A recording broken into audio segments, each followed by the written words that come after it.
packed house on hand to see who gets to stay and who heads home. We started with 8.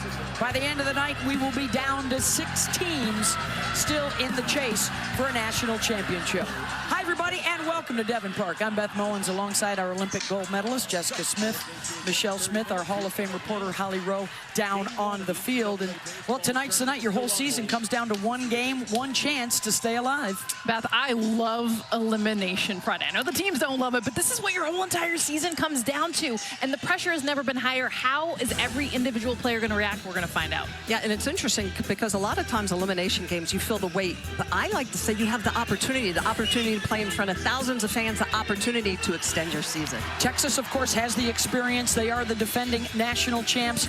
And in these big moments, you got to turn to your big hitters, and that's what they're going to look to for productivity tonight. Yeah, absolutely need to put runs up on the board. This Texas team can swing it, and it all starts with Katie Stewart, the SEC Player of the Year. She is a home run hitter, 27 on the year. Just so much energy in the box in that 2-hole. She is slamming back, she's slamming buildings, and right behind her in the 4-hole is going to be Reese Atwood. How about career home runs? 73 of them, one of the best in the business, but she needs to find the barrel. Has struggled a little bit lately, but this is a Texas team that can swing it. When they put runs up, they're good.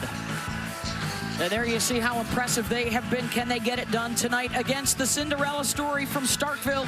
It's getting late in the evening, though, for Mississippi State. Tough way to open up this tournament by getting run-ruled yesterday, but the opportunity is there, Jess. Can you imagine their first ever win here, and it's against a defending champion? It's kind of what they're made of. I mean, the big underdog, what they've done in the postseason, this is kind of what they do. They went into Eugene, Oregon for regionals and upset them in their house through their first ever no-hitter in postseason history, and then, oh yeah, went into Norman. 399 games, no shutouts. They shut out Oklahoma, only one home run on the weekend that they gave up, absolutely upsetting the country, not just the Sooners. This is what the Dogs are about. 11th seed coming into their preseason SEC poll. They have played their entire season as the underdogs, and this is what they do. All right, one more game to decide your fate. Do you get to hang around in Oklahoma City for the weekend and keep your championship dreams alive?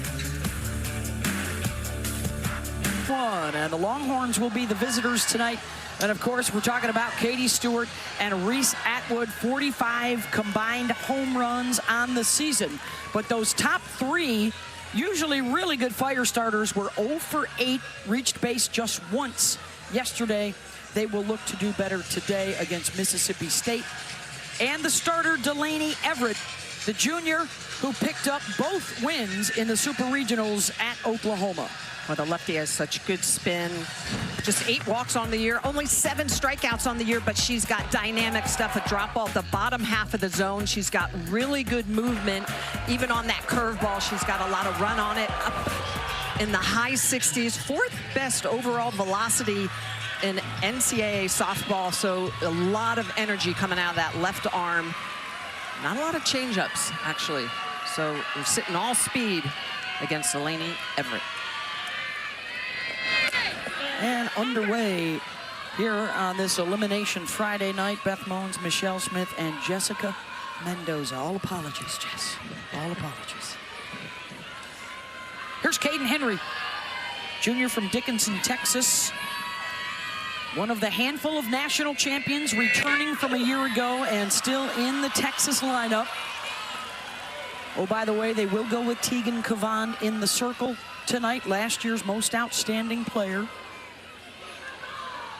Caden's been terrific in the NCAA tournament with 11 hits, has scored 6 runs while batting over 450, but she was 0 for last night.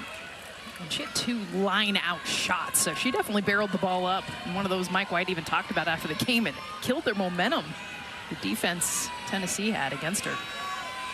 Playing against a Mississippi State defense, 2nd best fielding percentage in the country.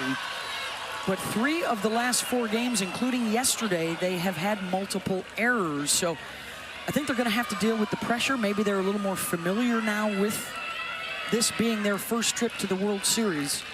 See if they're more relaxed here tonight. Henry will test them early. The bobble, and still able to make the play is Nadia Barbary over at third base. one of a handful of seniors for the Bulldogs, hoping to extend their careers. And now they will have to deal with Katie Stewart, the junior out of Frankfort, Illinois. Two-time All-Women's College World Series performer. These upperclassmen, this is all they know coming to Oklahoma City. And they've been in the finals 3 of the last 4 seasons. Well, they did that with big bats, good arms in the circles.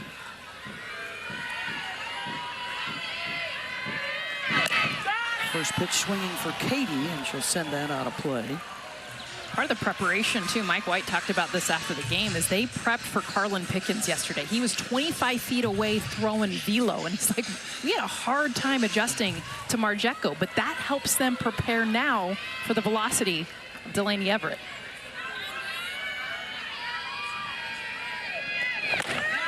And oh, by the way, Mike is not just some Joe Schmo throwing BP. He is, back in his day, an outstanding fast pitch player and a national team member. Yeah, Mike White from 25 feet away, no thank you. I mean, I faced him. It is not a friendly batting practice. Players say he throws nasty stuff.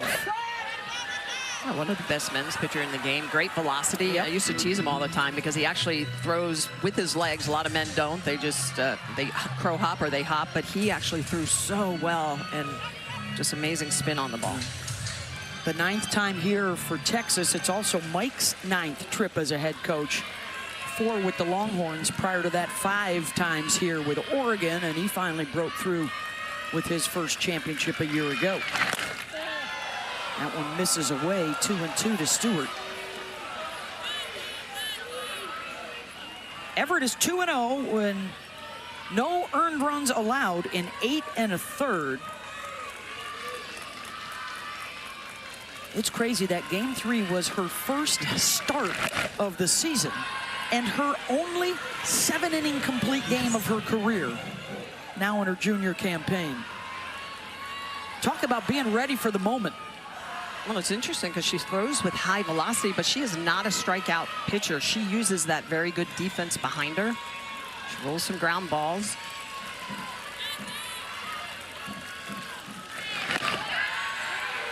Long at bat here for Katie. And it's a lot of run on her pitches, so even her curveball's got some downward movement. Her rise ball, even though it's vertically going up, it's got some run to it. So a lot of different dimensional pitches out of the hand of Everett. She's top 5 in the country, that horizontal break. Yep. The analytics tell us a lot of news stories that we didn't hear about, you know, say 10 or 15 years ago. As you check out the usage and the miles per hour, are pitchers able to get more movement and a lot, it seems like a lot more double movement on a pitch, up and away? Yes. And to your point, Beth, you need it. You have to have rise and run. You've got to have something plus. You can't just have velocity. You've got to have velocity plus rise and run. Velocity plus the ability to drop the velocity, change it. And it's also that Taryn McKinney, who's one of the best pitching coaches in the country. Greatest changeup in World Series history back in 2007 at Arizona. And Stewart draws the walk. That was a heck of an at-bat. She battled off 5 different pitches. You guys talked about the different movements, and Stewart saw it all. And she got jammed, she got barreled, everything foul to earn herself a walk. That'll bring up Vivi Martinez.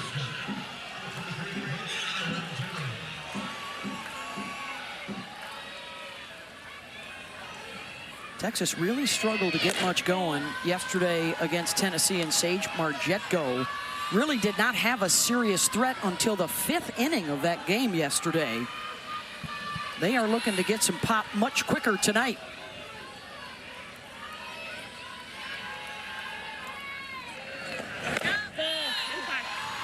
They only had 1 extra base hit. It was the home run for Leanne Good, but it was just singles, finding grass. And there you see the issue with the top of the order. They also struggled with runners on base as a team, just 2 for 10, and only got 3 runners into scoring position. A testament to how good the pitching was for Tennessee yesterday. Tennessee and Texas Tech are in the winner's bracket. On this side of the bracket, they play tomorrow afternoon, 3 o'clock Eastern on ABC. 3-0, and Vivi takes. The adjustment against velocity. Viviana Martinez just getting all the way in the back of the box, especially left on left, to be able to see the velocity and the movement as far as she can. Count goes full. Those are about 3 to 4 inches off the plate away, the last 2 pitches. So she's yet to see a strike. And I'll tell you what, left on left, if she's getting that curveball off the plate, stay there. That is a tough pitch to hit. Tatum Stolting, Marty Abazishan, Brian Crochet, Brett Higgins, our crew tonight.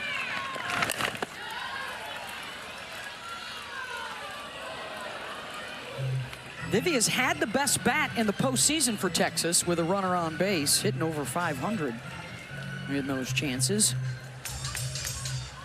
And had that with the longest at-bat of the entire season. 17 pitches she saw, and then got on base with a hit. Triple. In the supers, yeah. Called strike 3 there. 2 down. She's looking away, Smitty, and you saw the 2 strikes before that were off the plate, and this just freezes her. I mean, this is the pitch she wanted the whole time, but look how on the plate she is, so she takes it for strike 3. Yeah, so all curves on the outer half and then comes back inside. We call that a backdoor curve. A lot of movement on that pitch. Picks up her first strikeout looking. So here's Reese Atwood with Stewart aboard. Grounds that to third. And quick work for Everett and Mississippi State.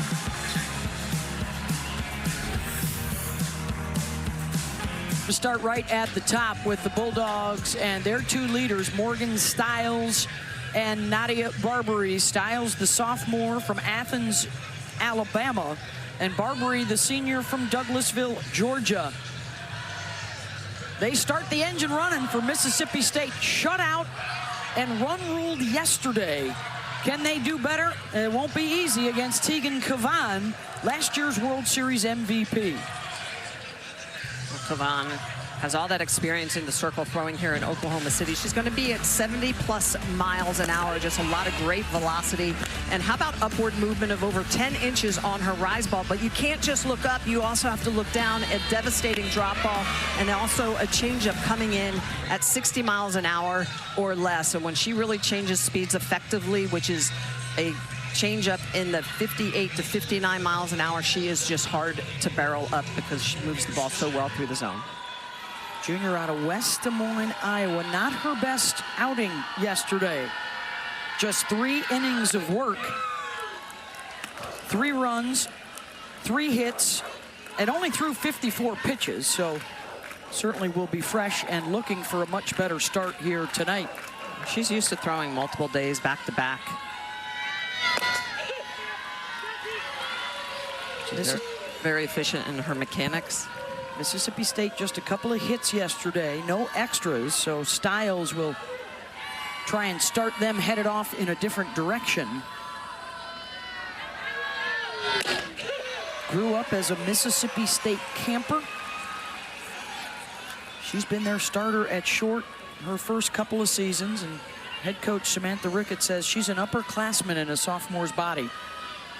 Experienced, high softball IQ. Grounds one here to Nichols at third, 1 down.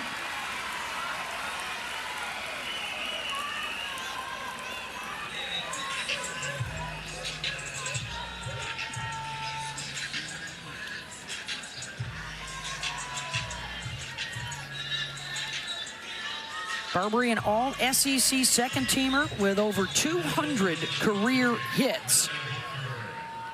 Nadia's seen it all from a coaching change. Fouled right back at us. Missed the NCAA tournament as a freshman. She committed to the program in the 8th grade, and that's why Ricketts just applauds her loyalty to this program and her belief that they could get here one day. Nadia is such a perfect example of getting in the weight room, getting stronger. She talks about freshman year to really her junior, senior year, just getting after it, getting stronger. And you look at the numbers. I mean, not just the batting average, but oh my goodness, the power, the home runs. And that's her getting into her legs, using her legs, getting stronger. What you got for us, Holly Rowe? Well, I checked in with the strength and conditioning coach, and Nadi increased her peak power output 44% since her freshman year. She has increased it 27% just this year, added 8 pounds of muscle in the past season. That has all shown up in more power at the plate. Thank you, Holly. Yeah, putting in the work.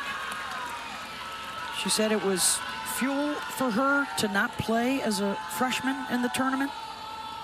More fuel last year when they had to watch Ole Miss reach the World Series for the first time. And now they get their chance this year.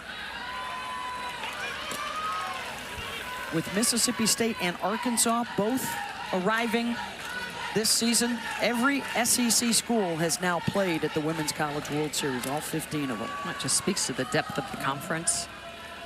Got 5 of the 8 teams that are here.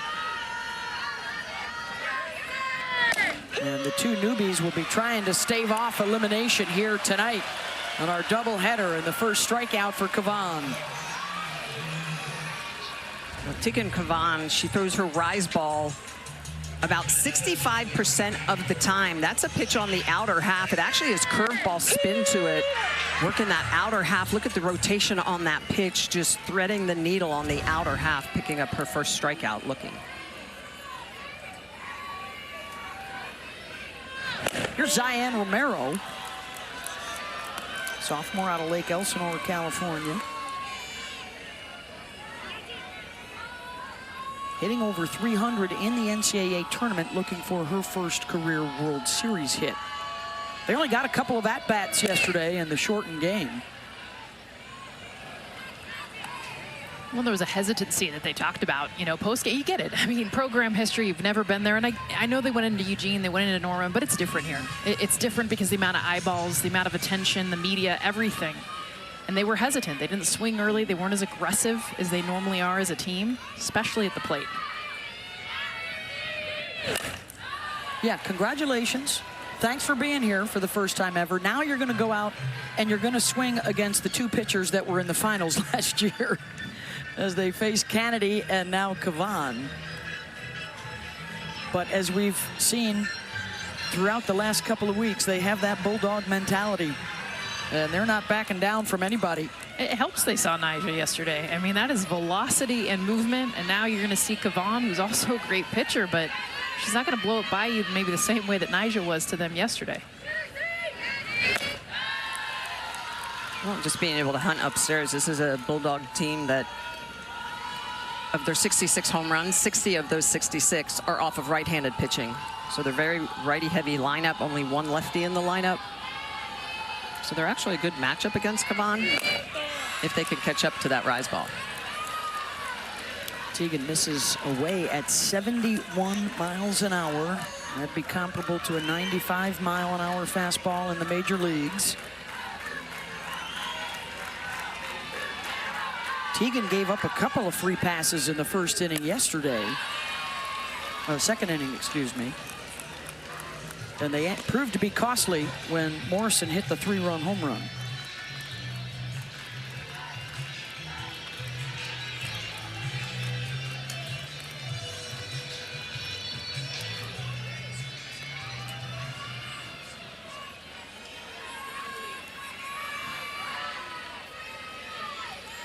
Three-two pitch coming for Romero. Gets a hold of it, sends it out to left, back off the base of the wall. Altmaier will sling it back in, and their first extra base hit in their World Series history. I mean, you talk about the at-bat. To me, it's the takes. She took the pitch away. She took the rise ball above to get the changeup. And the changeup is left more knee level. And watch the bat path. A beautiful job from Zion Romero to get this thing into the gap for a double.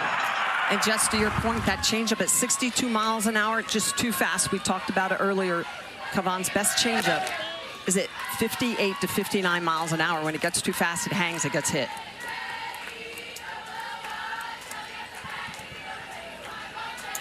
So a chance here right away for Kinley Keller, and the freshman with an RBI opportunity.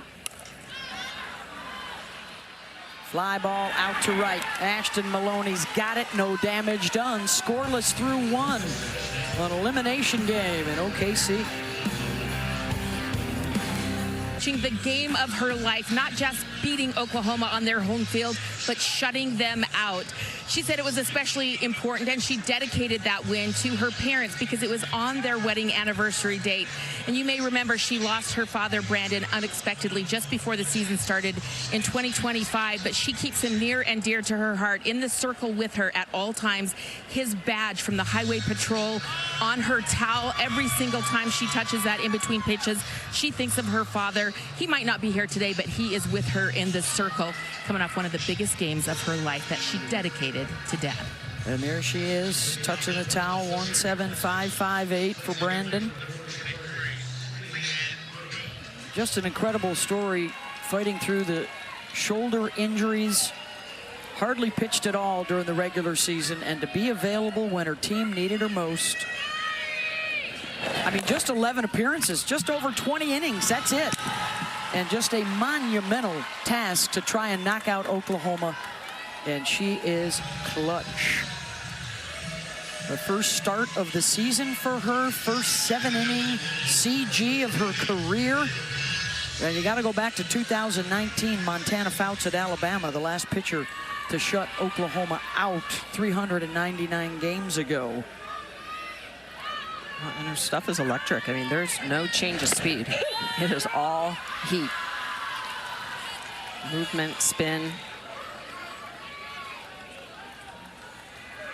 One walk, one strikeout, and then 3 groundouts to third base. She's keeping Barbary busy.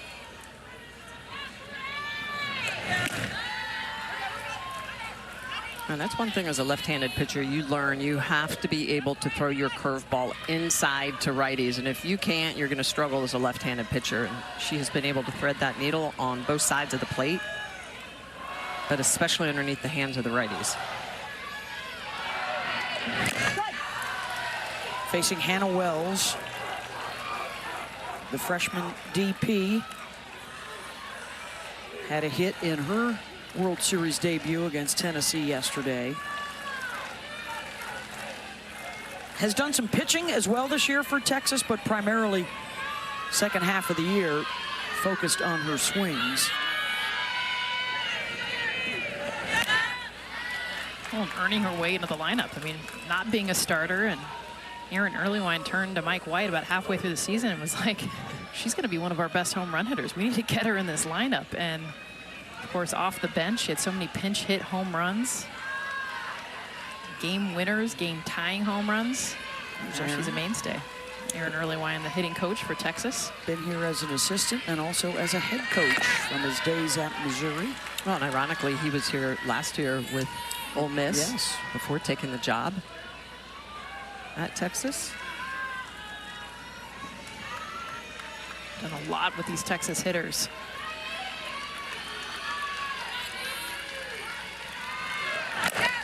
Wells finds the 5-6 hole.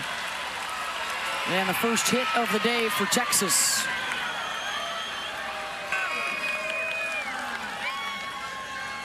And this is the thing about not having anything off speed. Just got to get on time, get that front foot down, and that's what Hannah Wells does. She gets around this pitch. It's kind of middle away, but hits it hard.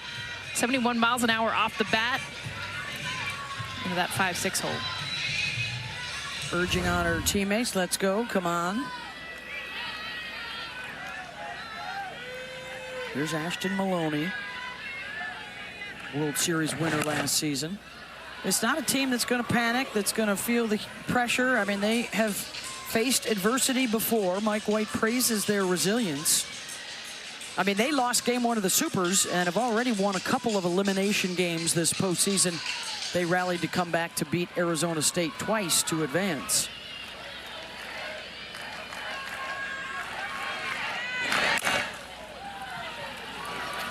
Mike White talked about, though, this team was off yesterday. There was something pre-game. He's like, I don't know. You know, you can't really say jitters and butterflies. Of course, you're going to have a little bit of that, but this team won the national championship this year. If anyone's prepared, it's this team. And so he challenged them. Hey, Your season's about to end. If you can't get your heart rate up and get up for this, then I don't know why you're playing. Challenged, especially the upperclassmen.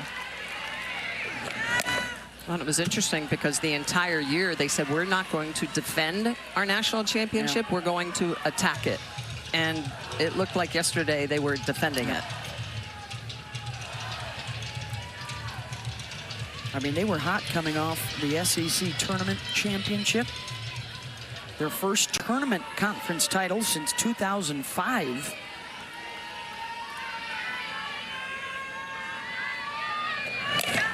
Maloney. Good backhand at first by Ernstes to get the lead runner. 2 down. Well, I love that defensive play by Ernstes, who was not in the lineup yesterday, going into that 3-4 hole and grabbing this, and then knowing she needed to get the lead runner. With the speed of Maloney, they would have had a hard time covering first base. Romero, the second baseman, I don't think would have beat Maloney over to first, so that's a good job of getting that lead runner out.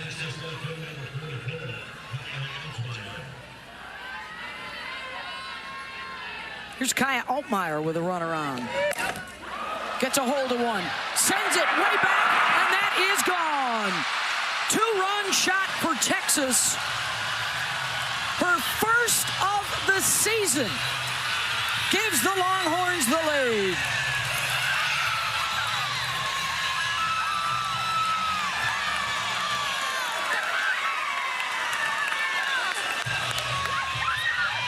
I mean, we're seeing this with bottom of lineups.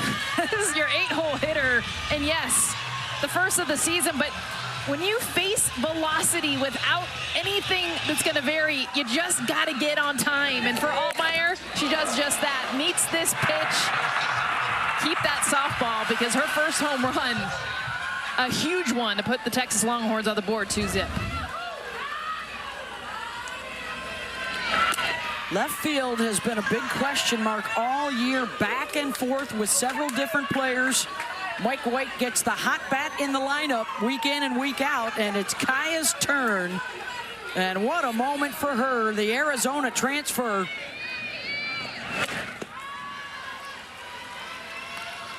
She struggled throughout the season, and to your point, Katie Bennett, there's been a multitude of left fielders, and I remember when we saw them in May, he's like, somebody step up and grab this position. It didn't happen for Altmaier until 3 weeks ago. In for a strike to J.C. Nichols. They're down to the 9 spot in the lineup. The freshman out of Durant, Oklahoma, back in her home state. I mean, you talk about big shoes to fill.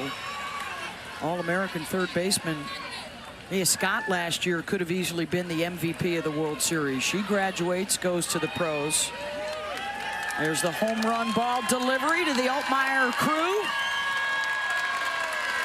Hook'ems all around. Slap to third, and Nichols is retired. But it's the Longhorns who strike first. Well, senior Kaya Altmaier, she's waited her entire career to have a moment like this, earning herself into a lineup she was not in consistently till a few weeks ago. Gets the Longhorns on the board here at the top of the second.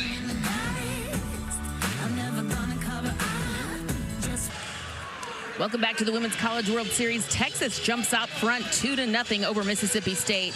Well, Tegan Cavan has been lights out every time she stepped on the field of the Women's College World Series, except Thursday in their opening game.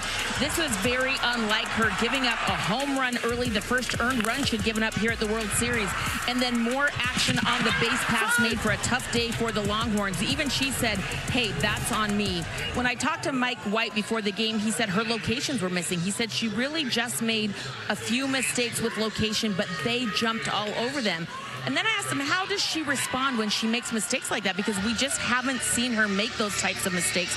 He said she's really good. She's good at moving on. What's next? How do I fix it? And getting back on track with her locations are the most important things for her tonight. Well, Holly, that's one of the characteristics of elite pitchers, is ability to get rid of the last pitch, focus on the next pitch you're throwing, and Cavan has been able to do that through her career.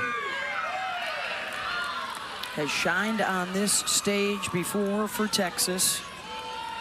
Mike White also told us in the postseason she takes the handbrake off. That mentality of, I want the ball. I came to Texas to play at the World Series and to play in big games. And it's not easy to take on that responsibility because there's a lot. I mean, it's a lonely place, isn't it, Smitty, out there? Absolutely. You have to take that responsibility, and she does. She owns it. She says, all right, these are the changes I need to make mechanically with locations. And when she does that, and she is on point, she is one of the hardest to beat in the game. Well, what makes her difficult has actually been the drop and the change. I mean, you go against Kavan, you are looking up in the zone, something hard. And so when she's effective with anything down, it throws you off as a hitter. She's one strikeout away from the Texas World Series record for her career. 5, 6, and 7 here for Mississippi State. Here's Morgan Bernardini, the senior out of Elkville, Illinois. 350 hitter with a home run in the NCAA tournament. Stewart off the one hop, one down.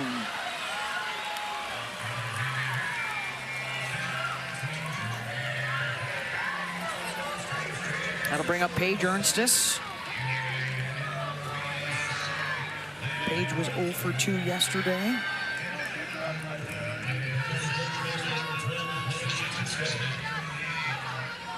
The biggest thing with this Mississippi State team is a lot of ground outs. They had a lot yesterday, already a few here today. Well, it's a similar story to yesterday when they fell behind on an early game home run. On the move and able to haul that in is Altmaier. So bat and glove for Kaya tonight. 2 down. Holly?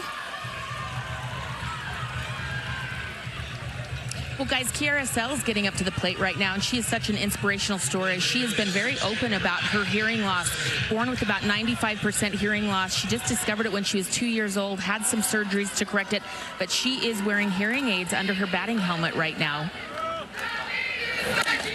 She does turn them off, though, when the atmosphere gets too noisy or when she steps into the box because she wants to be able to really be quiet and focus on her at-bat. So I find it interesting she can turn them on or off, but it's helped to really communicate with people in the dugout if coaches are telling her instructions. Yeah, and Holly, she's become a much more vocal champion and inspiration for people with hearing loss.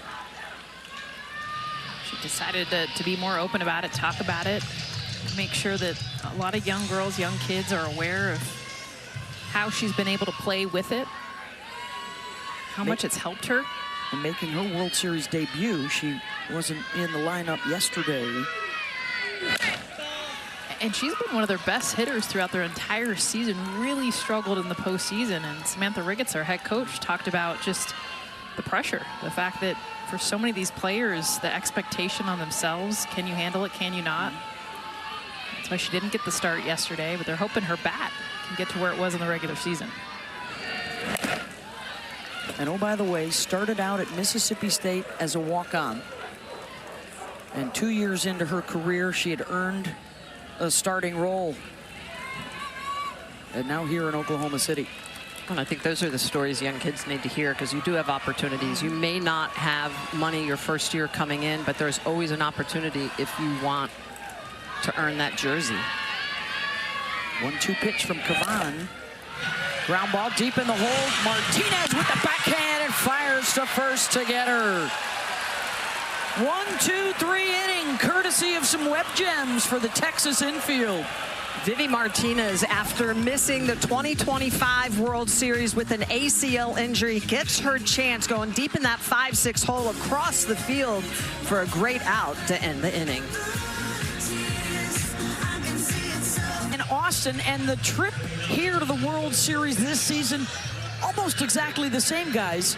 Lights out the first half of the year, ran into trouble in April, got it together through the mayhem, and then into June to win the World Series.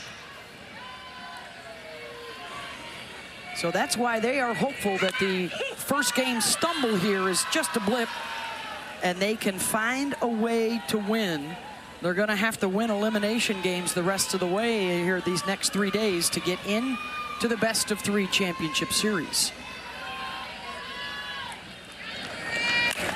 Well, the calmest presence on this team is the batter in the box right now, Caden Henry. And she's a leader and a leadoff hitter for a variety of reasons, but the team has talked about how much in the most chaotic moments, in the biggest games, she's always the calmest. Leads a lot of their biggest rallies. And she needs to get on, right? Because Stewart has not had any chances to drive anybody in yet. Henry, deep, and off the top of the wall, out in left center, and a stand-up double. And for the first time here in OKC, Stewart has a runner on base in front of her. This is how the Longhorns do it.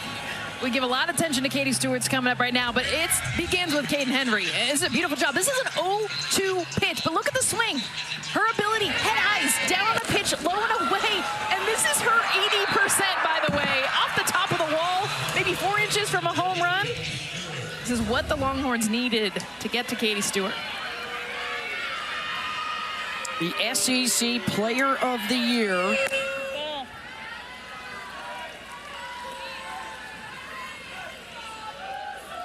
With a new Texas home run record on the season. 4 for 6, 6 runs batted in the tournament.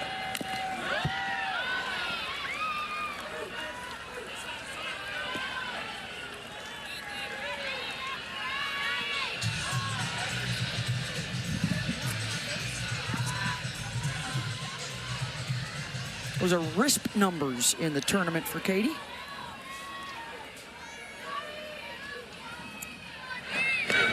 And that's inside, and it hits her. So 2 on here for Vivi Martinez. And Stewart on base for the second time with a walk and a hit by pitch. It's clear they want to get it on the hands of Katie Stewart. Second time, they almost hit her the first pitch. And this is them just trying to keep it away from that heat map, which is everywhere but right at her elbow. Delaney throws that curveball over 63% of the time. I mean, that is her pitch. You know it's coming in to the righties.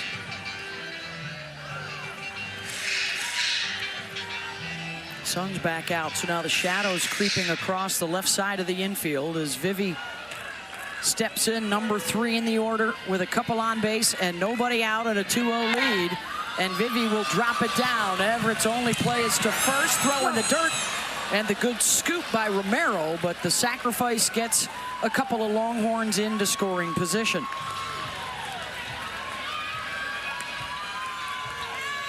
And here comes Reese Atwood, their career leader in home runs and runs batted in.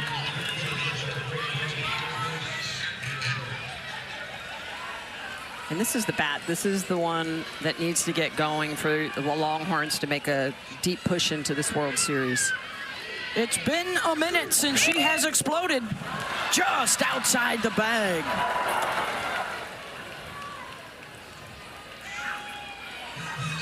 The biggest thing for Reese is barreling. And even this is a little bit off the end of the bat, gets around it. And Reese is going right. She takes this pitch and it's in the gap.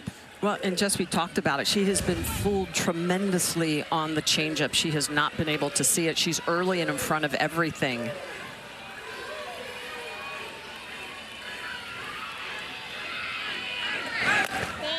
I think this is a good matchup for Reese because there is not a lot of changeup from Delaney Everett. She can sit on something, find a location. Does not have to provide a lot of power. That's coming from Everett.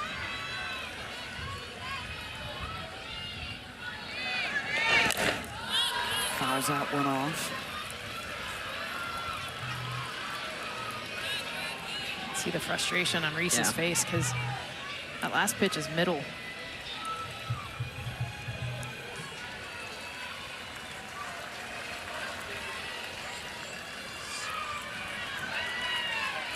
Everett ahead in the count, 1-2. Popped it up behind the dish, and that'll get out.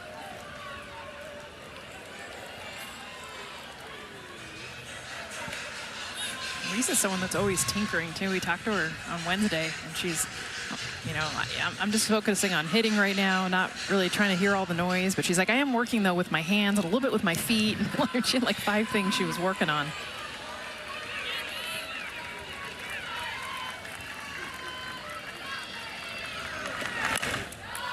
Remember last year at the World Series, she was really struggling and then had the huge hit, the botched intentional walk to really turn the championship series in Texas' favor. I mean, all it takes is one moment, and Reese is hoping it will come earlier in this World Series. Chases out of the zone and a strikeout for Everett. 2 down. Well, Everett just goes right at Reese Atwood, getting underneath the hands, using that curveball, foul down the line, pitch on the outer half for a ball. But now it's a foul festival where Reese keeps fouling off pitches, outer half, inner half, and then downstairs with the drop ball, gets Atwood to swing over this drop. It's got a little bit of run away, but a lot of downward drop at 4.5 inches to get the out. Leanne Good, first pitch swinging out to center, and Silva is there. And that ends the threat. It remains 2-0 Texas. First time here. You've got to go back to 2000 for that. And that was the very first time that Oklahoma came here, and that was a 1-game final. Although that one was really noteworthy because they had to beat Arizona and UCLA to win the national championship. And back in those days, Arizona and UCLA were the big every dogs. other year. Yeah. It was one of them. Oklahoma not here for the first time in a decade, courtesy of Mississippi State. Knocked them out down in Norman last weekend as Cavan gets Silva to ground out, 1 away.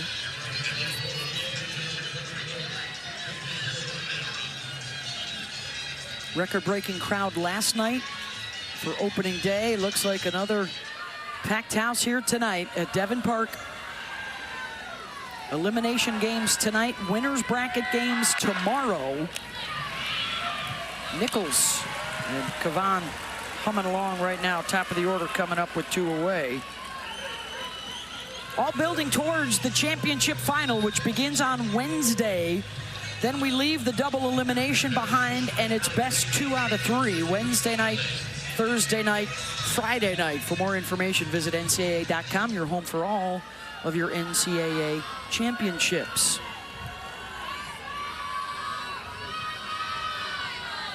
Will it be party time for the SEC? They have 5 teams here. It's the 4th time in history that has happened, and each of the previous 3 times that conference won the title. Perhaps it's a big week for the Big Ten. Jordy Fromm leading Nebraska to a win in their opener. They've been winning everything this year. Football, men's basketball, women's basketball. Of course, UCLA, you can never count them out. They'll have to fight their way out of the loser's bracket starting later tonight. Yeah, they're going to have to bash their way out. Really using Tinsley, one arm. Morgan Stiles lifts that one out to right center. And on the move is Ashton Maloney. Back-to-back 1, 2, 3, 7 in a row retired by Cavan. And we're ready to mix it up with the rest of the arms the rest of the way, too. All right. Thank you, Coach. Thank you. Hail State. Thank you very much, Holly, and Coach Samantha Ricketts. And the broccoli guy is here tonight. There, yeah. Jim Stewart Allen, a.k.a. Broccoli Guy. It's the shirt and the broccoli. They had a pony that was actually a unicorn, or a unicorn that was actually a pony, and that only lasted till they got to Oregon, and then the broccoli showed up. I think the pony got left at the hotel. The broccoli showed up, and they're like, hey, we won. We're on to the broccoli. I like mine roasted, a little crispy with a little Parmesan. Not in ice cream. Not in ice cream. We have established that. If you were with us last night, you know. Okay. Ali Supan, I think, put the finishing touches on that. But a heck of a comeback for broccoli. Let's see if there's one for Mississippi State as well. Delaney could use that vitamin K. Mm-hmm. She got well, their batters could use a little vitamin H. hits. Get some more hits up. I'm not even sure there is even one. a vitamin? But Like, I is that a don't know. vitamin? I don't. It is now. It is. Delaney got the vitamin K when she needed the most. Wells, tripler to short. One down. It's 6-7-8 here for Texas. Holly, what you got for us? Well, you guys told us Delaney hadn't pitched much this season, and actually last season she was on a 50-pitch count last year because of some impingement in her shoulder. They couldn't figure out what was wrong with her. They thought it was something with thoracic outlet syndrome, but they just couldn't discover what it was. They even took some of her scans to MLB meetings to get other eyes on it. And when they finally figured it out, she had another surgery in December. It did alleviate that swelling. They actually shaved off part of her collarbone to give her more room in there. Oftentimes when you pitch, your arm gets big or your muscle gets big. It makes it hard for your blood to flow through. So she's doing much better now, but that's why she didn't pitch much this season. Shaved off part of her collarbone. Wow. And that didn't get her coming into the season until March. And by that time, I mean, you look at what their staff, Melissa Faircloth and Paige Gould, had already established. So she was just on the bench saying, hey, whenever you need me. And it came basically a week ago. Oh, she's done such a good job of recovering, being on a pitch count. It's very difficult to get your spins back, your velocity back when you're on pitch counts, even in the bullpen. Decent strike to ball ratio. We always want to have that about 66% or higher. And the staff complements each other really well because, you know, Paige Gould's got funk and stuff. You know, she's going to spin the ball. Everett's got the velocity. Saw Alyssa Faircloth with that changeup, the off speed. 3-1 here to Maloney. And a base runner for the home run hitter, Kaya Altmaier.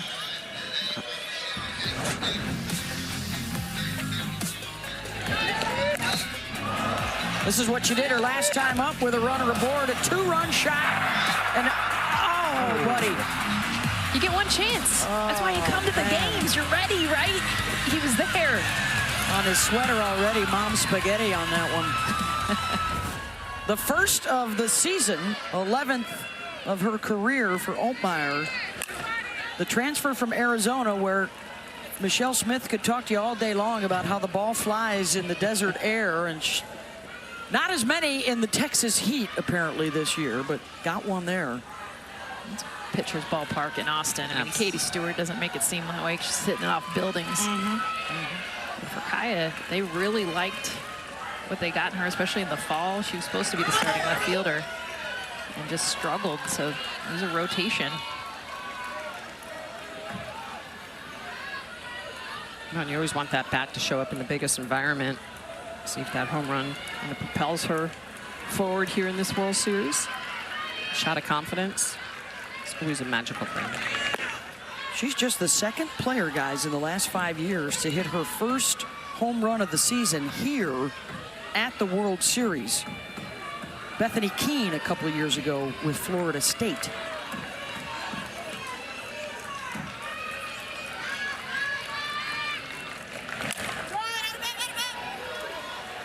And our conversation about offense continues certainly here in Oklahoma City. So we've had 11 home runs through the first 4.5 games by 11 different players, including Megan Grant of UCLA, who hit her 41st of the season yesterday and her 90th of her career to tie Stacey Newman's UCLA record. Altmaier snagged at first, and that's going to double up. Terrific grab by Ernstes. And it remains 2-0. This is all about positioning. Ernstes in the perfect position. Ball roped at her, leaving her feet at the perfect time. Look at those ups. Gloves it up, gets the double play. Oh yeah, let's chest bump. We're picking up the bats. That. Give the people what they want. America is waiting. I'm riding in. Well, I think the hard question for Coach Weekly is the better matchup is Carlin after Sage. And if you start Carlin and she gets in trouble, you know, it's difficult. These are tough decisions that time of year to make them, though. 4 All-Americans to choose from. Yep. The other game tomorrow on ABC. Oh, by the way, speaking of good pitching, Alabama and Nebraska tomorrow night, prime time on ESPN. Jocelyn Brisky and Jordy Fromm were outstanding yesterday in wins. Here's a look at elimination games tonight. 2 of those teams will be going home. And then the winners tomorrow, don't forget the losers of the Saturday games cross over in the bracket. So the winner of our game here, Texas and Mississippi State, would play the loser of Alabama-Nebraska on Sunday afternoon on ABC.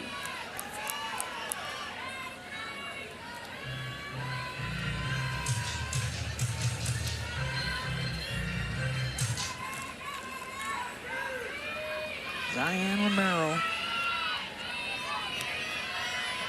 looking for a breakthrough against Kavan, who's retired 8 in a row. Yeah, Kavan gave up that double to Romero, and since then she has been money. Rolling ground balls, pop-ups to the infield.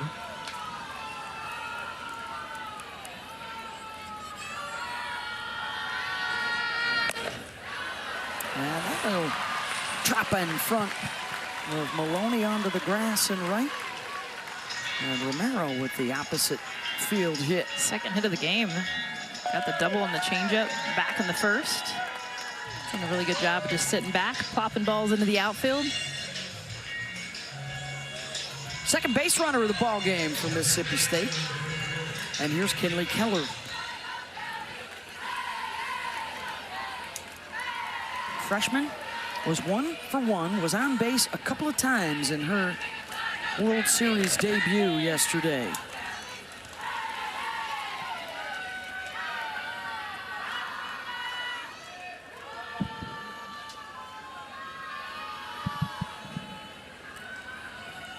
Flew out to right field, her first time up tonight.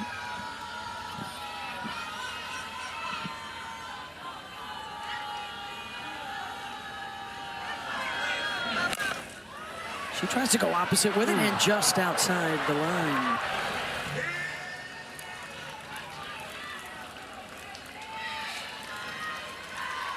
And I believe they have called a timing violation on Tegan Kavan around the batter. The ruling on the field was a timing violation. They would bring the count to 2 balls, no strikes. All right, so that's on Kavan. Yeah, so instead of a foul ball. Well, she was shaking, and it took her a while to, I think, figure out the pitch that she wanted. And remember, Reese Atwood told us that she knows Tegan's going right when she is convicted with what she wants to throw. She was hesitant there, and that's what took her a while to finally throw that pitch. Have that 20-second clock for the pitcher and the batter. Got to be ready to go. Well, it's interesting because the batter has to be in the box. They've changed it now down to 8 seconds. That does not give the pitcher much time to be able to shake. Out to center field. Henry is there. Because, Smitty, as we've talked about, you're not just getting the pitch. You want to see where the batter's feet are. Where are they in the box? All kinds of information you can gather. Absolutely, and I've actually talked to some of the NCAA people about this. This, to me, needs to be changed back to 10 seconds because as a pitcher, you decide what you're going to throw based on where the batter is in the box. And if you don't have enough time, if they move to the front of the box, the back of the box, off the plate, those are all decisions on how you're going to attack her. I think anytime a batter has enough time to kneel down, touch the ground, do all the things that we're seeing them do between pitches, do it before you get up to the, I totally get it. Just get in the batter's box. Olympians Jessica Mendoza, Michelle Smith agreeing on something. 7:12 p.m. Finally. May 29th, 2026. Absolutely about pace of play, but I think, again, it's got to be fair for both the pitcher and the batter. Looking for the gap out in left center, and on the run to glove it is Altmyers. Made a couple of nice plays out there. 2-0 Texas. And the SEC's Player of the Year and the Texas single-season home run queen, Katie Stewart, coming up, swinging a big bat for the Horns. Pitcher is Peja Gould on in relief for the second day in a row. The senior out of Stockton, California, threw 53 pitches yesterday. Gould has some of the best rotation in the game. Drop ball that she'll use tremendously, but it's a curveball in the outer half. That over-the-top rotation on all of her pitches, lower part of the zone, really makes it fall off the table. She'll use that drop about 32% of the time and the curveball about 33% of the time. And she'll work both those on the corners. Just saw that changeup as well, so it's already a different look from what they just saw in Delaney Everett. That changeup about 11%, Jess. And so that's the curve, and she'll throw it on both sides. So she'll throw it on the outer half of the plate to a lefty, and then come back underneath the hands. It's really that insane movement, though. Her spin speeds are tremendous. Her spin rate, some of the highest in the game. Slaps that to short. Taken care of by Morgan Stiles. One down, and here's the top. Henry and Stewart teamed up back in the third to both get on base. And then Martinez with a sacrifice, Atwood with a strikeout, Good with a line out. They couldn't get anything cooking. Henry missed a home run by a foot, hit it off the white top of the mat. It's in the outfield fence. Both their runs coming back in the second inning on a Kaya Altmaier two-run homer.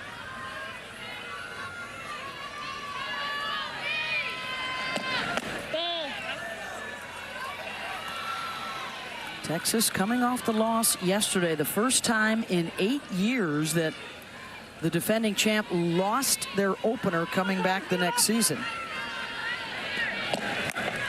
Henry, is this one far enough to go? And it is! She hits it about another foot from her last at-bat, and this one clears the fence for a solo shot.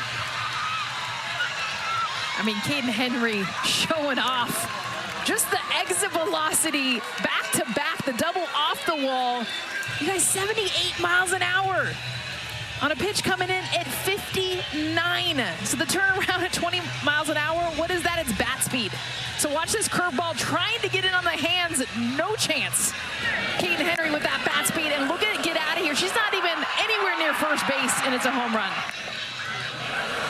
Beautiful look at line drive shot, and that's how Caden Henry hits him. 9th home run of the year for Henry. Wow. What's impressive, too, is the first one that almost cleared the wall was the opposite way, out to left center. And this one yanked down the line and out, and it's 3-0 Texas with that 78-mile-an-hour exit velo. For your leadoff, here's the one that's supposed to hit at 78 miles an hour out.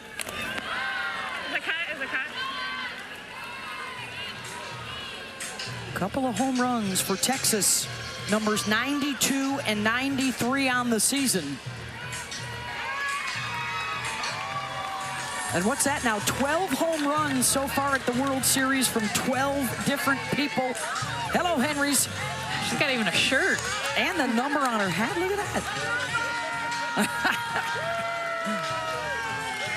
That's awesome. Oh, Caden even signed her shirt. That is cool. Caden Henry, known for her speed, the defense, and doubles. 2 extra base hits in this one already. Stewart.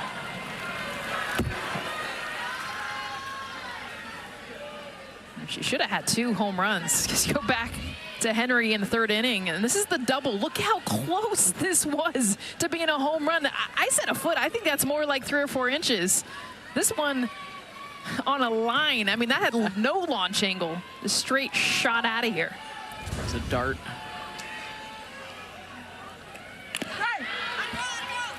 That's Caden Henry's 13th hit of the postseason. That is the most by anyone here at the World Series. Stay hot. 3 home runs, 13 for 27. Yeah, that'll play. Oh, and that's what they needed yesterday, and they didn't have.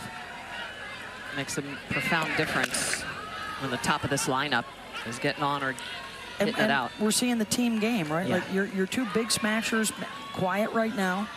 It's the other guys coming through here for Texas that don't usually smash a lot of homers. But Altmaier and Henry doing it to try and pick up their team, to get them another game, to get Reese Atwood another game, the senior, on Sunday.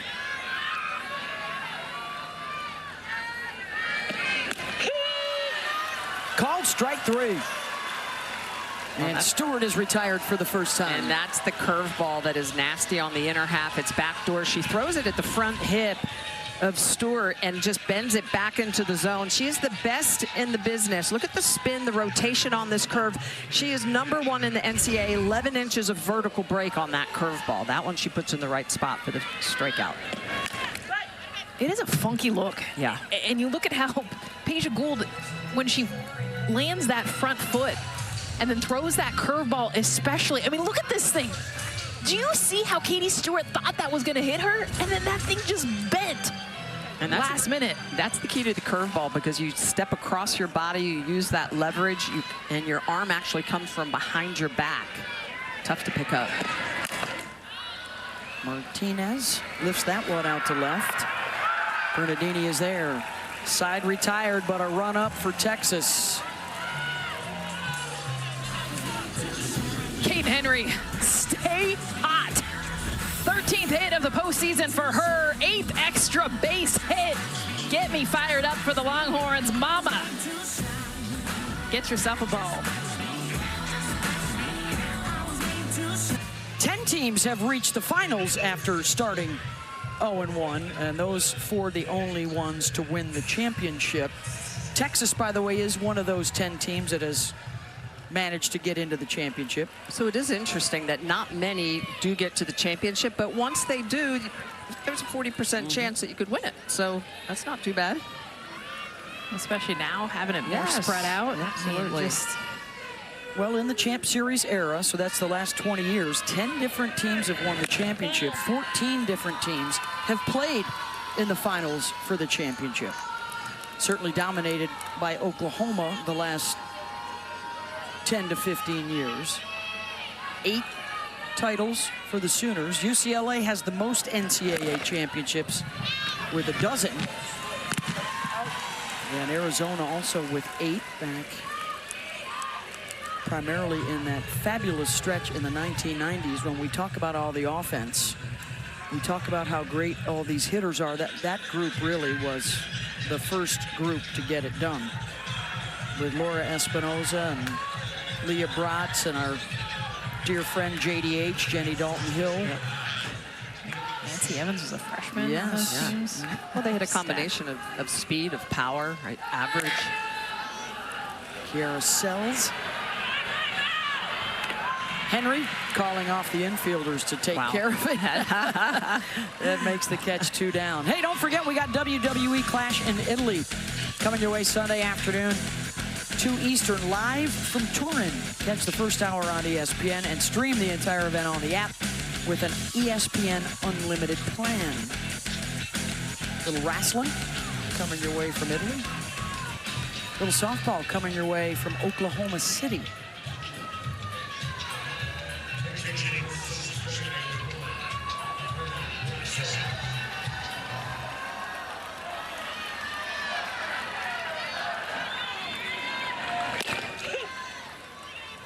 You can just see the difference in Kavan this evening, pounding the zone, just a lot more confident. Mississippi State, too, the adjustments they're trying to make, hitting fly balls now, so they're trying to get underneath it a little bit more. And that's where you can tell when Kavan is upright. She has a tendency at times to fall off to the side. She's very upright and steady this evening, and that makes her rise ball really crisp.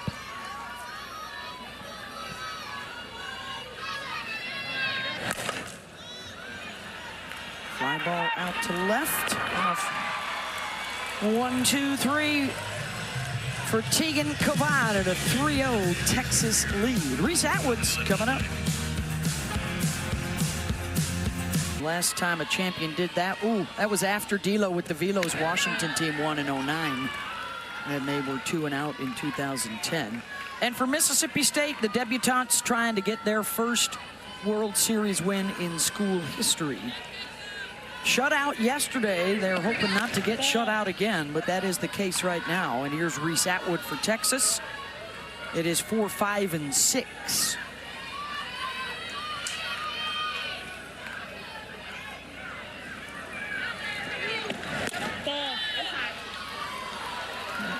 Keep saying it, but with Reese Atwood, it's not even about the batting average. It's just that extra base hit. She had 26 extra base hits in February and March. She had 5 April and May. She just hasn't been able to barrel the ball up, and that's where they've attacked her, is down in the zone. When you look at her heat map the last 2 months, and it is cold blue. It is as blue as the wall out in the outfield, down in the zone. And she takes the walk there, Holly Rowe. Well, we talked to Reese Atwood earlier this week about her struggles at the plate, and she had a really great line. She said, "I don't let my confidence come from my batting average." And, you know, she has struggled. She struggled last year at the World Series, but in moments that they needed her the most, she came through. When she was behind the dish, she came through, and that was a healthy statement from a young woman, that I don't let my confidence come from my batting average. That's Reese Atwood.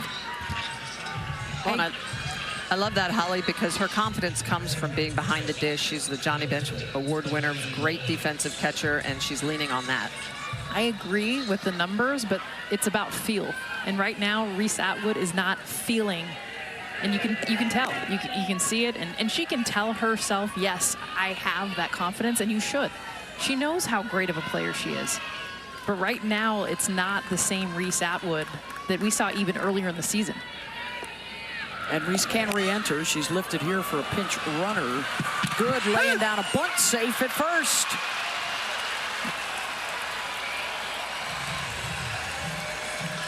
Adea Wallace down to second.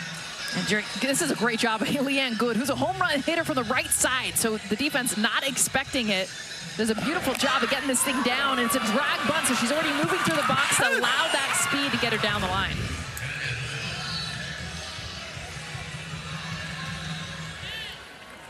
That'll bring up the freshman, Hannah Wells.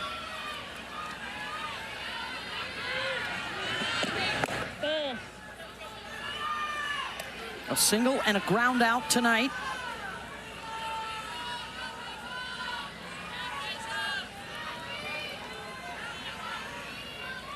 "15 home runs to set a new freshman record at Texas." It's been a good season to be a Wells. Brooke Wells is here with Alabama, hitting home runs. Kendall Wells down the street at Oklahoma, hitting a lot of home runs. Wow, unrelated. Wow, she's trying to drop one down too. Well, it's interesting. It's because the corners, Mississippi State way back, they're at double play depth. They're hoping that she rolls a ground ball and they can double them up. It's not part of her game. That's why she said, my bad. Yeah, she's only had one all year. Yeah. Not quite trying to be sneaky there.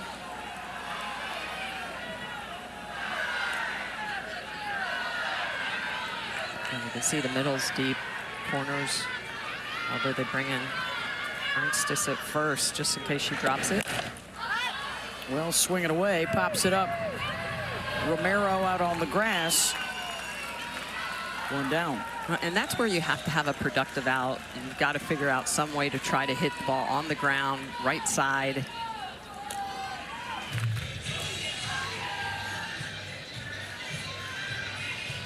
And Mike's going to go to his bench here and get Tori Hunter up to pinch hit for Ashton Maloney.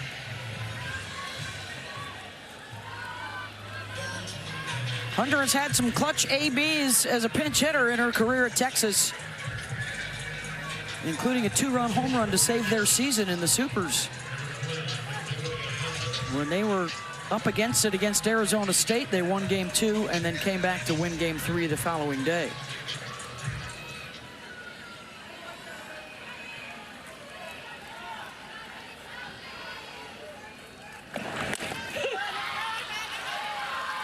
Taking a look at strike one from Gould.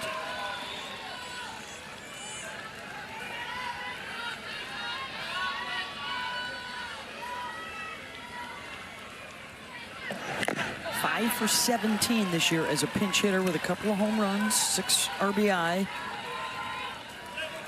How about Peja Gould just coming right at her, both times in on the hands. And that front door curveball we talked about has got some funk. We saw the spin on that elm cam, what it looks like from a right-handed batter.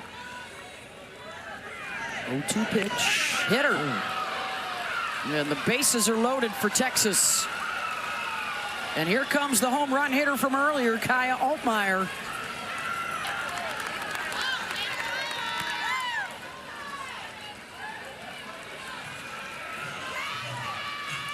Maloney will re-enter, and she is the runner at first.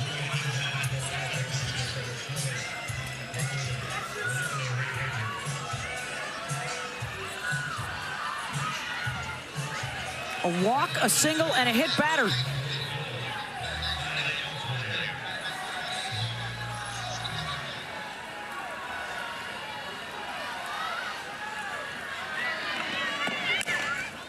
First pitch swinging to short, the throw to the plate in time to get the force out. Mississippi State with one of the best defenses in the country. Hand forced in that situation to have to come home. Great job by Stiles at shortstop. Get that force out at home. So 2 outs for J.C. Nichols, and they're going to pull her in the 9 spot here for another pinch hitter.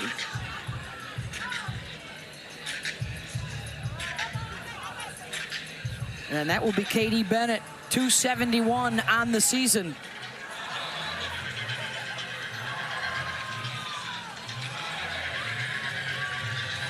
"37 games, she started 13 on the season.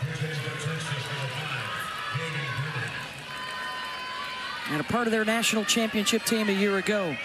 4 for 8 this year as a pinch hitter.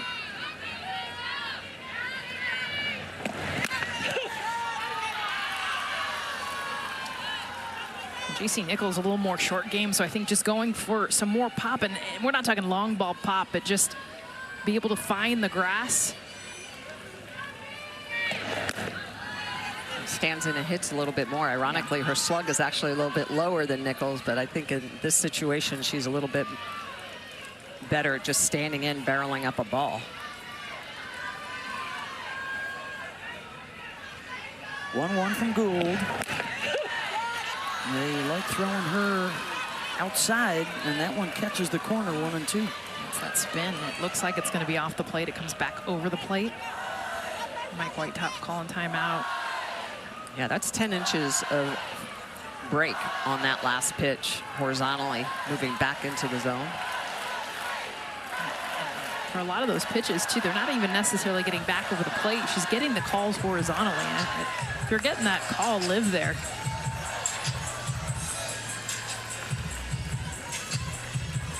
And now a conversation in the circle as well. And I like the smile there from Mike White. A lot of times, you know, he gets so serious in these moments. She's coming in off the bench, I think right there, just trying to relax her, hone in on something simple.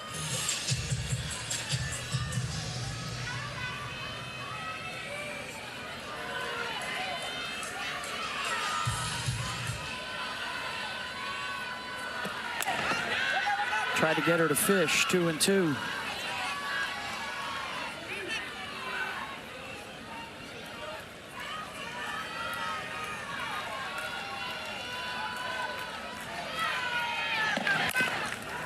Bennett to second, and the play made at second base on the handoff to end the threat. Making sure the ball and the limbs and everything were touching the base. Why not embrace? Romero, I'm going to take it myself. I'm going to toss it to you. Let's just do it together. One game to try and save your season. Win or go home tonight on Elimination Friday for Texas and Mississippi State. Couple of long balls, the difference right now. And a solid showing from the All-American in the circle for Texas, Tegan Cavan. And a 3-0 Texas lead. They are 6 outs away from staying alive and playing on Sunday afternoon against either Alabama or Nebraska.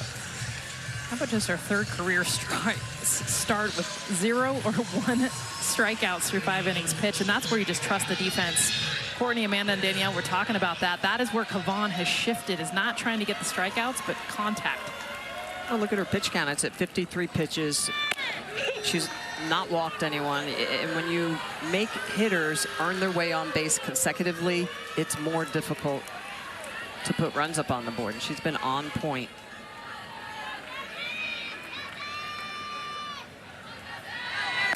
Trying to shut out Mississippi State for the second straight game. The last first-timers to come here and get shut out twice, Virginia Tech back in 2008.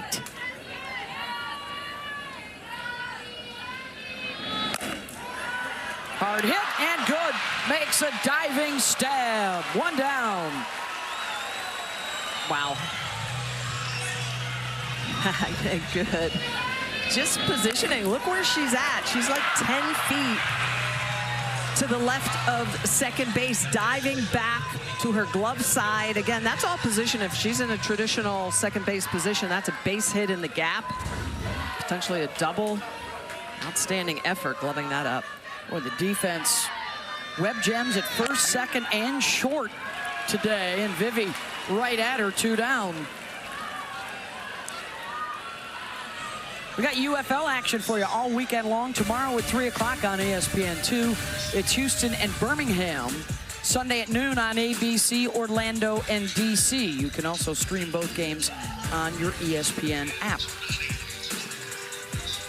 We are at Devon Park here in Oklahoma City, day 2 of the World Series. We started with 8. We will be down to 6 at the end of the night. Coming up next, another winner-go-home matchup, UCLA and Arkansas. And then we've got winners bracket games for you tomorrow.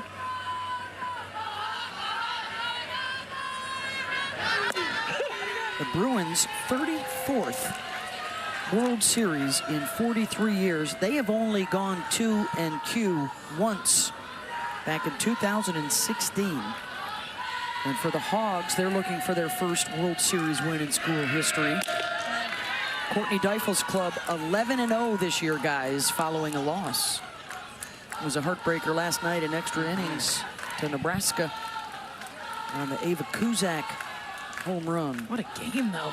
It was. Extra innings. Not a fan left the building either. Terrific fight from both sides.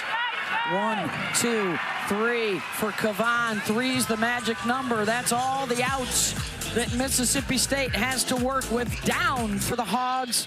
Back at it here this evening. If they beat UCLA, they stay. If the Bruins win, the Hogs head home. And right now, Texas trying to knock Mississippi State out. They lead 3-0 into the 7th inning. And a ground out for Caden Henry, 1 down. Winner of this one gets the day off tomorrow and will meet either Nebraska or Alabama. The loser of their game Saturday night, they'll play on Sunday. Texas holds on to this lead. Obviously, they advance, but they will not get back to where they need to get to unless this hitter right here gets going. In this part of the order, Caden Henry, we've seen how hot she's been. Katie Stewart, Vivi Martinez, Reese Atwood. They need all of them to be able to win games here. She's had 1 at-bat in their 2 games with a runner on base in front of her.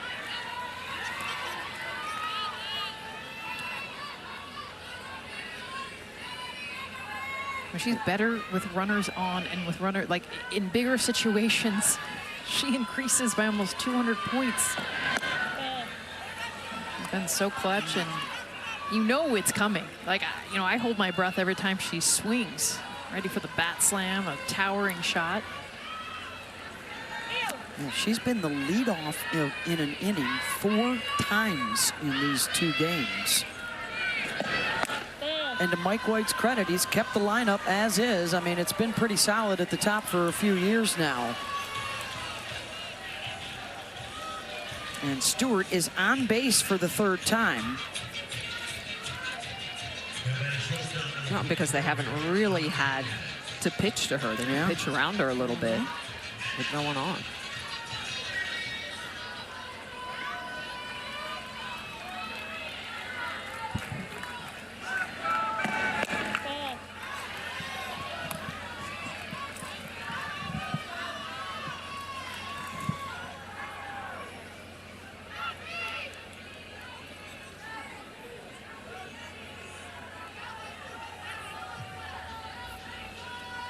The Bruins have arrived, trying to extend the careers of Jordan Woolery and Megan Grant. The Bruin Bombers have combined for 166 home runs, 547 RBI in their careers together in Westwood.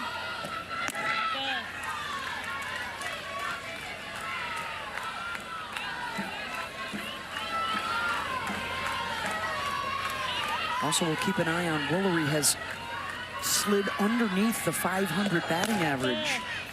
Jordan flirting with something that's never been done before. Hit 500 with 30 homers and 100 runs batted in. Staggering statistics. In a season of just staggering offensive numbers nationwide. I mean, in any other year, that's a player of the year type of performance. Texas trying to add a little bit more to the run tally. And then Mississippi State, one last chance in the bottom of the 7th. Martinez out to left center, and that one will get down. Stewart racing around, heading for third, and now coming home. The throw to the plate, not in time. Dives in safe, and Vivi, a run-scoring double. Here it is. This is the lineup right here. Continues with Reese Atwood up to bat right now. But Vivi Martinez, after Katie Stewart gets walked again, third free pass for her. Vivi Martinez, a beautiful job taking that backdoor curveball we talked about, and she waits until it gets back over the plate to drive it out into left center field. Mississippi State is challenging this call. This play is under further review. And a close play at home as Katie Stewart coming all the way around from first base. Is she out or safe at home? The call is safe. They're going to review this to see. She looks safe. Looks safe, yeah. Tag under the arm. Does it get the upper arm first? No. It's a nice setup by Rivera. Yeah. She's in perfect position. She's not obstructing, but Stewart gets the hand in before the tag gets to her body. Texas fans are watching it on the Jumbotron here, and they're already applauding. How about Katie Stewart head first in a home plate? I mean, that is something they don't teach you. You normally don't want to, but you see how well off the plate the catcher Des Rivera is to make sure there is no obstruction. So Katie Stewart head first, and she's safe. After review, the ruling on the field is confirmed. The runner is safe. Mississippi State will have one challenge remaining.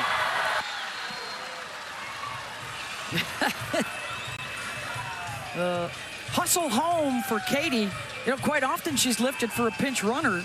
She had not been lifted yet this game, so racing around to come home. She doesn't need a runner. High fives around. Cover first base. Don't run for me, coach. Hey, she's versatile. We've seen her last year. She was in the outfield, shortstop. This year she's at first base. A lot of tools in that toolbox. And it's interesting to note, too, for Texas, their hits this afternoon have been mostly for extra bases. Pitching change here, and that may be it for the senior Peja Gould, who will give way to Alyssa Faircloth and a 4-0 Texas lead. That's a lot harder than my 27 home run trots. Yeah, she's used to jogging the bases. But got after it there. She made it. And Martinez with the double to bring her home. So here's Atwood. You talk about it a lot, guys, late in game situations. You've been through some struggles at the plate, and how an at-bat at the end of one game can change everything the next game. And here is Atwood with another opportunity. That was Reese, especially against Faircloth, who is heavy changeup, heavy off speed, hit the ball to right field, hit the ball to the right side. That's got to be in her mind. And that's the pitch. At 53 miles an hour, she throws that a lot. That's the name of her game. You've got to let the ball travel against a very good changeup pitcher. Alyssa Faircloth coming on. 0-2 to Atwood, and got her with the change. 2 down.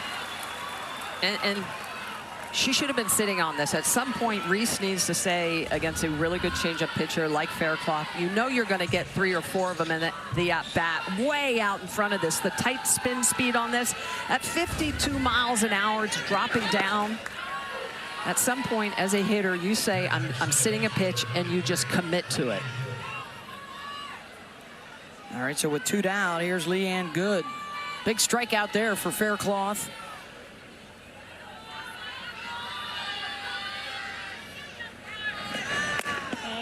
She led the SEC in strikeouts for a team that set a new school record with over 500 of them this year. It's been a really good pitching staff for State. And for Faircloth, you keep throwing that pitch until a team shows that they can hit it, and they can barrel it. Not many have. No. And the biggest thing, too, that as a hitter, I love sitting changeup because you know why? It doesn't spin. Most great changeups have less spin, so you're able to see the ball out of the hand. And it's usually on a platter. And some will have, if they're more off speed, it'll have a ton of spin coming down or different directions. But this changeup right here, it's a low spin rate changeup. So sitting is also just sighting it out of the hand, right? I don't see the spin. No.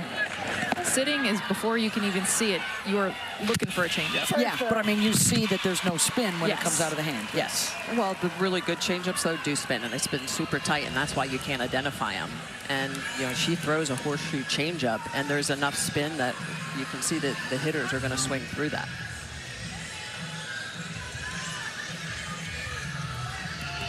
I mean, her spin rate on those are still over 1,500, which is average spin rate on a curveball. So that's how much it is actually spinning. So here's Hannah Wells after the walk to Good, and then the runner advances on the wild pitch. The throw down to get Good, trying to steal second, and that's the 3rd out of the inning. But it is 4-0 as Texas goes to the bottom of the 7th. Kentegan Cavan shut down State to stay alive at the World Series.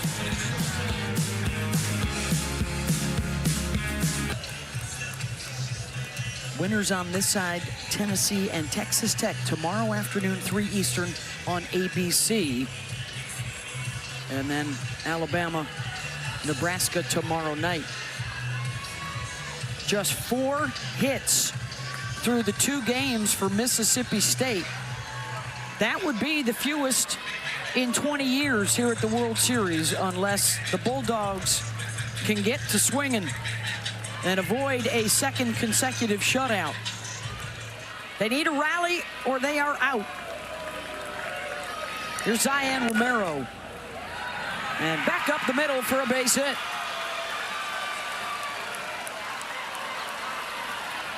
Tell you what, Kentegan Cavan has been very good in this game, but there's one hitter in this lineup that has her number, and that is Romero. 3rd hit of the game. She had a double back in the 1st, now 2 consecutive base hits. See if the Dogs can pass the bat a little bit here. Kinley Keller, a couple of flyouts to center and right. And just to your point, that's the first time, obviously, in this game that they've had the leadoff runner on. Hard to put runs up when you're A, not hitting, or B, just not able to get on early in innings. And when you got the broccoli cap, I mean, rally caps, and then there's broccoli caps. Get it done in the 7th, at least get your leadoff batter on. enjoying Romero's career high with 3 hits.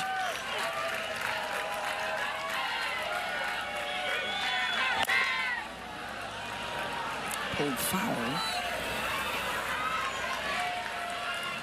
Keller, big reason why Mississippi State was able to beat Oklahoma. She had 3 of their RBAs in that Game 3 massive win. Just the massivity of that moment for her. Keller just being able to step up so clutch. Remember, they came back from a 4-run deficit in the Supers Game 1 against Oklahoma. They scored 5 in the 7th inning.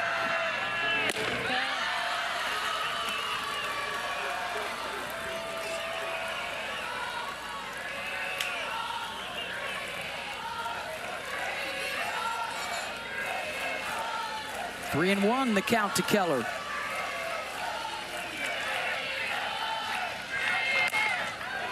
up the middle, base hit. 2 aboard for Mississippi State. They're on the rise ball.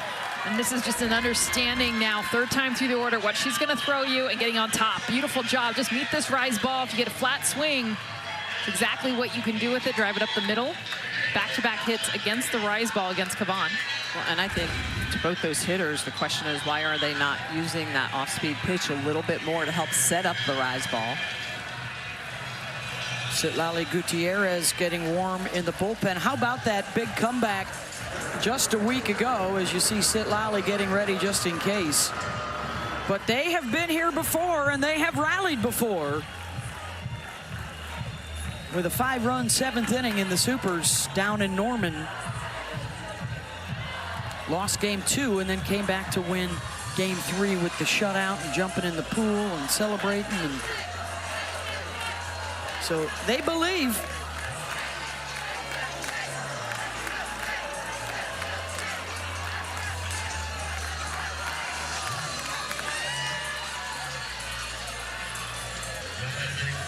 They could get another one against Teagan right here, and they're bringing the tying run to the plate. Absolutely, it's that back-to-back. They've been missing the last couple games, and doing that, laying off pitches out of the zone, non-competitive. Not just back-to-back, just hits, period. Base runners, period. They had 4 hits coming into this inning in both games. And there's the changeup, but it's way out of the zone, non-competitive up.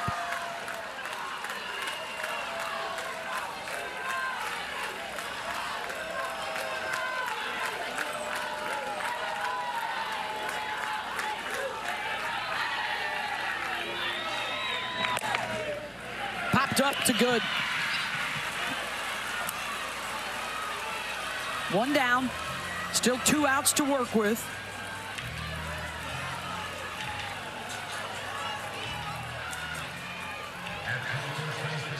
It's the number 6 hitter, Paige Ernstis.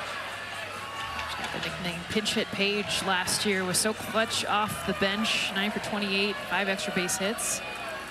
Earned her way into the starting lineup this year.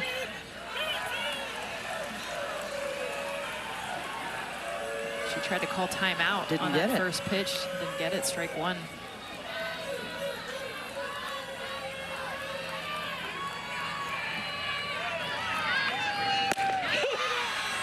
Oh, and 2. You're going to see Paige trying to step out, looking for time, and Kavan goes through the windup, does not get the timeout, and it's a strike.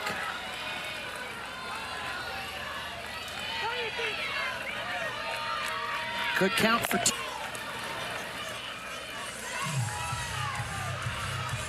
For State right now, too, you can just tell with their swings, everything chopping down, telling me they're sitting on that rise ball, and somebody noted that the changeup has been up and out of the zone. Haven't seen the drop a whole lot.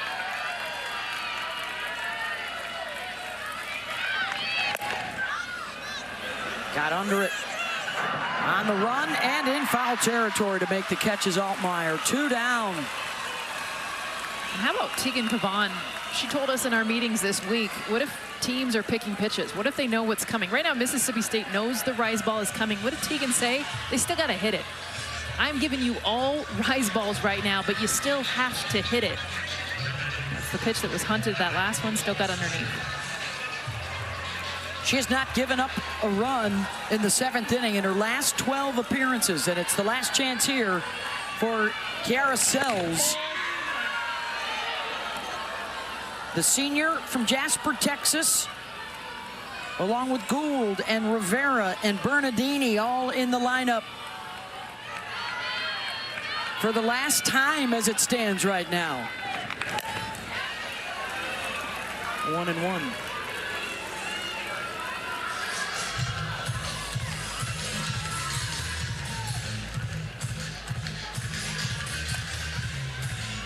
Sells has been good this season with 2 outs. Has hit 5 home runs.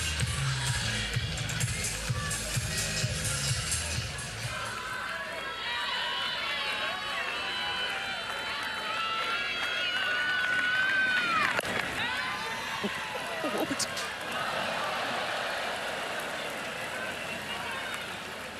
Beth almost had a chance to catch that. I was ready to dive out into the netting. Is that what that looked like? If all these monitors were not here, Mullins would have caught that. I would have gotten that. I mean, Jess has taught me well over the years. No one demanded it. No one ducked. Nobody ducked out of the way. No duck, duck, goose. Here we go. 1 and 2.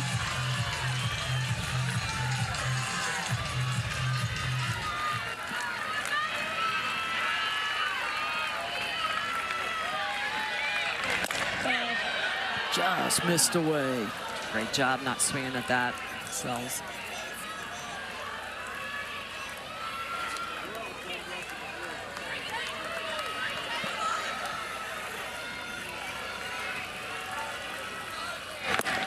Got her.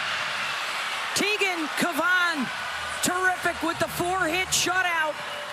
And the Texas Longhorns survive to play another day. And they eliminate the Mississippi State Bulldogs 4-0. Her 26th win of the season, 3rd shutout of this NCAA tournament. And they get home runs from Kaya Altmaier and Caden Henry today. And a magical postseason run ends for the Bulldogs. And the Longhorns will play on Sunday afternoon against Alabama or Nebraska. And the defending champs are still in it. How about Tegan Kavan?